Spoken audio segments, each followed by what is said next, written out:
Right now, Detroit police are frustrated with the lack of cooperation from people who may know who opened fire at a birthday party, killing one person and wounding 11 others. 19-year-old Malik Jones was killed in what police are calling a retaliation shooting. Dozens of families and children were at the party near Dexter Street in Webb when police say two shooters came looking for Jones. But this is not the time to be fearful. These are urban terrorists that do nothing positive for our neighborhoods, and it must stop now. The chief went door to door trying to get people to help police find the shooters, but right now that community is really staying tight-lipped. It's hard to believe that with hundreds of people at that party, no one is talking. Yeah, it's that no-switch or snitch rather mentality, as it's called, that runs through some neighborhoods that has police so frustrated by all this. And joining us now is Reverend Charles Williams II, president of the Michigan chapter of the National Action Network, and Detroit Councilwoman Mary Sheffield. Both of you, thanks for being with us. Thank you for having me. And Reverend Williams, let's start with you. In this case, what needs to be done to get people talking to the cops? It would seem that they would want to cooperate to catch these guys. You know, I think, first of all, we've got to do a better job at building closer relationships with our community. But on top of that, we've got to really begin to address the real issues and what causes this violence.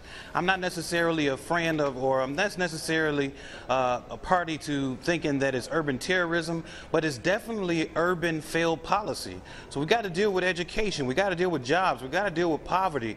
We've got to deal with how it's easier to get a gun than it is to get a library book. I mean, we've got to deal with some of those issues, but most of all, we need people to understand that you cannot harbor these thugs. I will say that. These gangsters, these people who are causing this violence in our community, we cannot stand. We got to make sure that we speak up and we speak out. You know, I talked to Chief Craig a couple months ago at an event, and he said that he really felt like there wasn't a big snitch mentality out there, that he was developing good relationships and that people were coming forward and talking in a lot of cases.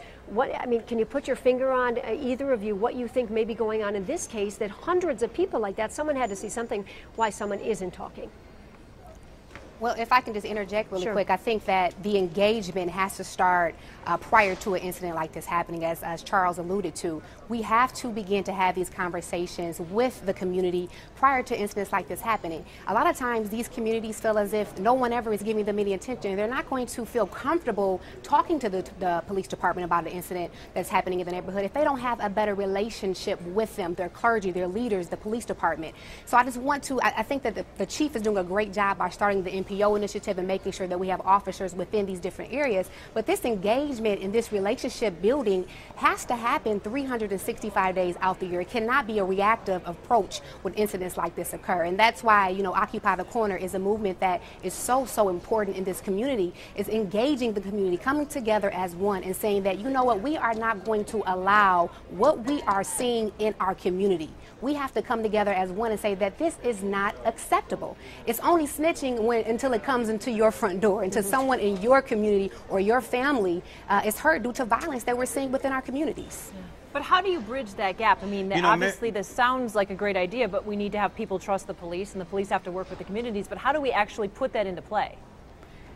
I think it starts. I think it's really going to be about building that relationship. You know, myself, I'm here today. I got my volunteer cap on. I'm volunteering with Wayne County Sheriff Benny Napoleon so we can walk the streets today to make sure that the community is safe. Part of that is building that relationship and making sure that we have clergy, we have elected officials, we have police officers who are connected together and who can communicate with the community effectively. We have to be able to communicate, and we have to make sure that we're not only communicating with our words, but we're also communicating with our actions. So there's no reason why 400 people should be getting shot at next to a community center that's closed. I think the community center being closed speaks volumes. The community center was closed. Thank you, Reverend Williams, and thanks, Councilwoman Sheffield, for coming in and discussing this really important issue with us. Thank you. Thanks for having you with us. All right, we want to check in with some First Alert.